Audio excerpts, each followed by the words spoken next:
Wrestling has more than one royal family.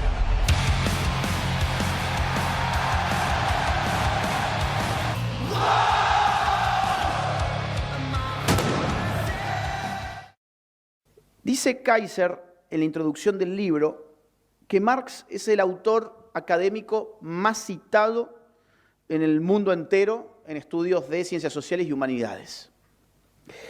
Dice además, y todo lo cita por supuesto, que Marx acumula una cantidad de citas académicas similar a las de Hayek, Keynes y Friedman juntos.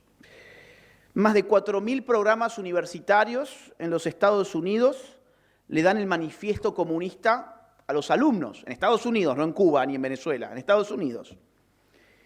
El Pew Research, en una encuesta del año 2022, midió la popularidad del socialismo y encontró que el 36% de los adultos tienen en Estados Unidos una imagen positiva del socialismo, que si investigamos esto dentro de aquellos que se declaran adherentes al Partido Demócrata, ese guarismo se nos va a 56%, o sea, más de la mitad de los adherentes del Partido Demócrata tienen una imagen positiva del socialismo en Estados Unidos, y si lo cortamos con criterios etarios, encontramos que el 44% de los jóvenes de entre 18 y 29 años en Estados Unidos tiene una imagen positiva sobre el socialismo.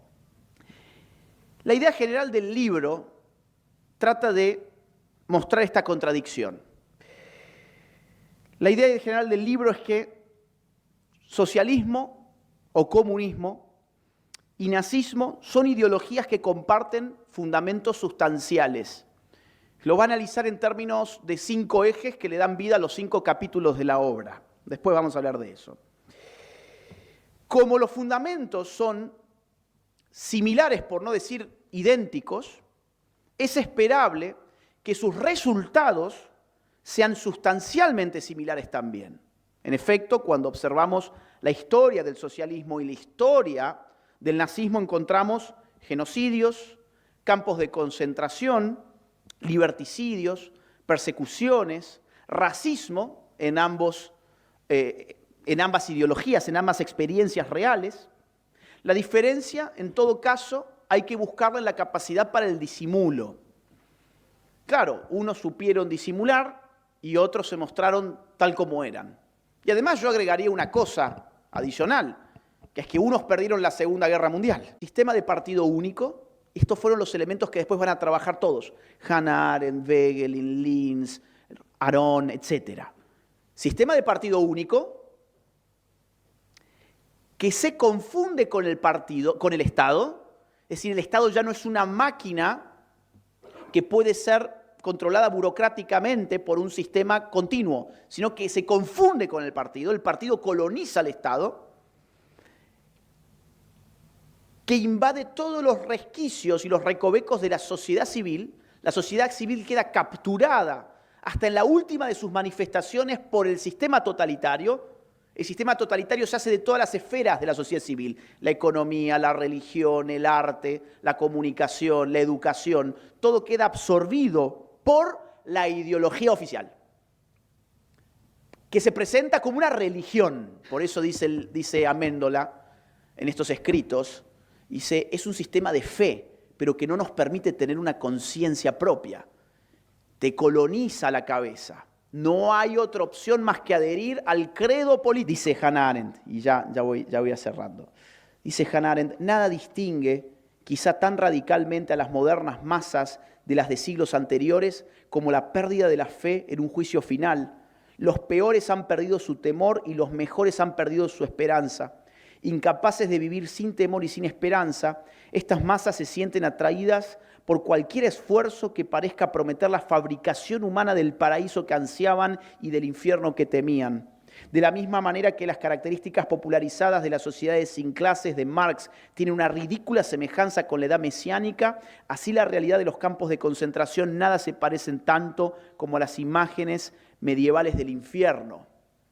En efecto, cuando uno dice poseer la clave del despliegue histórico, que es lo que han dicho estas dos ideologías, y cuando uno dice que hay un sujeto que está llamado a acelerar ese despliegue, Y cuando además ese despliegue culmina en la realización de la humanidad, sea como liberación de clases o sea como superioridad racial, entonces el ser humano se convierte en pieza intercambiable.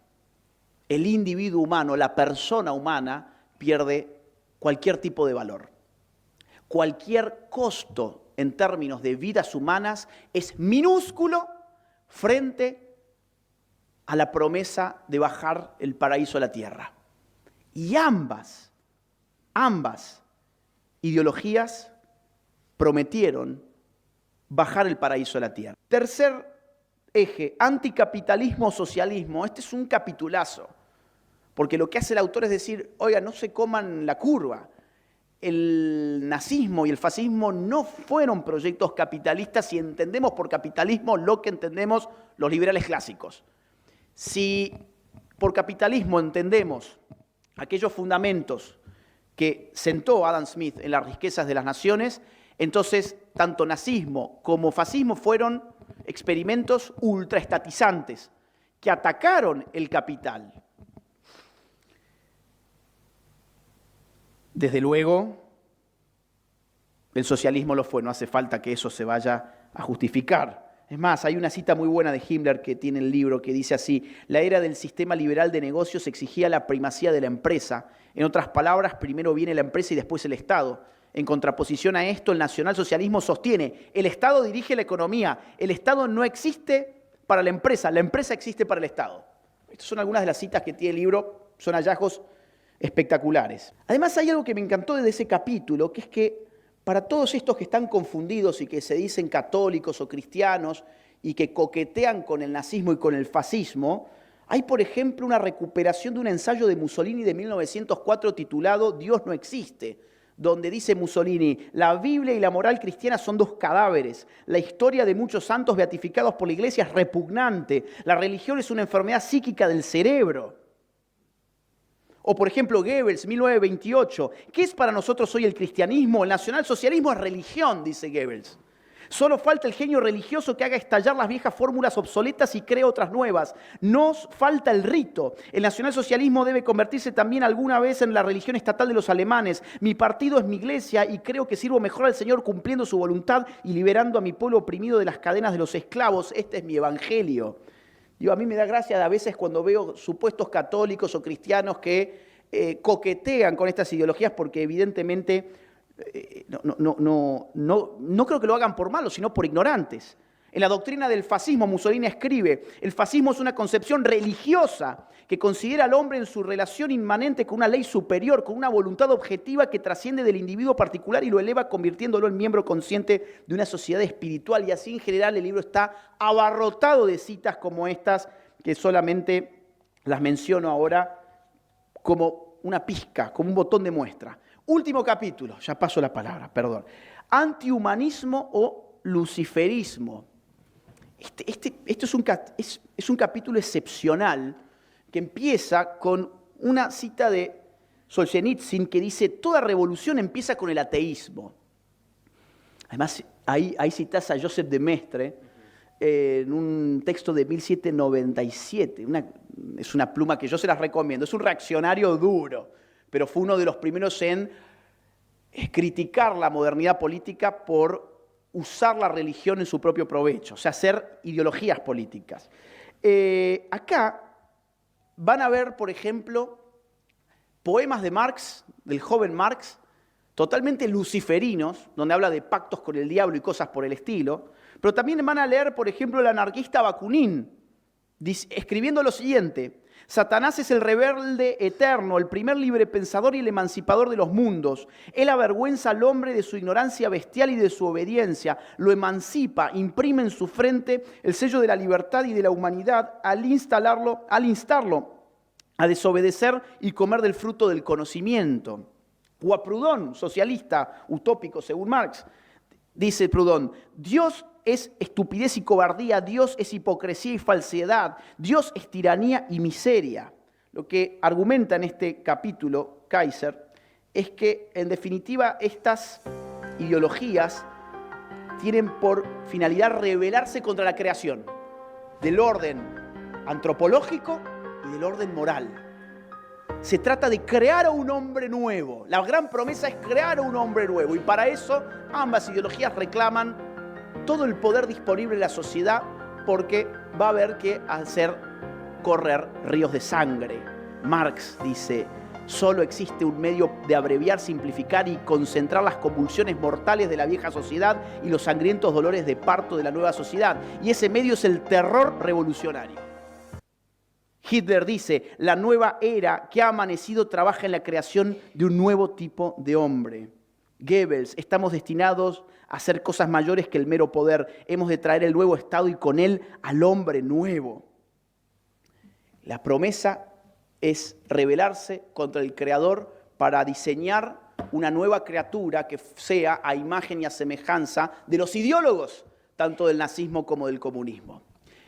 Espero que esto haya servido como una pizca, como una invitación a leer el libro, que puedan ustedes situarlo como una continuidad de todo un trabajo que lamentablemente ha quedado olvidado, porque es del siglo XX, pero en el cual, a mi juicio, el libro Nazi Comunismo de Kaiser se inscribe y supera, o mejor dicho, complementa, diciendo partido único, ideología, absorción de la sociedad civil,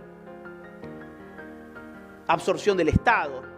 Todo esto que ya se sabía, le agregamos estos 5 ejes más para terminar de mostrar de que el nazismo y el comunismo son ideologías cuyos fundamentos, tanto ideológicos como prácticos, son prácticamente iguales. Bueno, muchísimas gracias y felicitaciones de nuevo, Axel.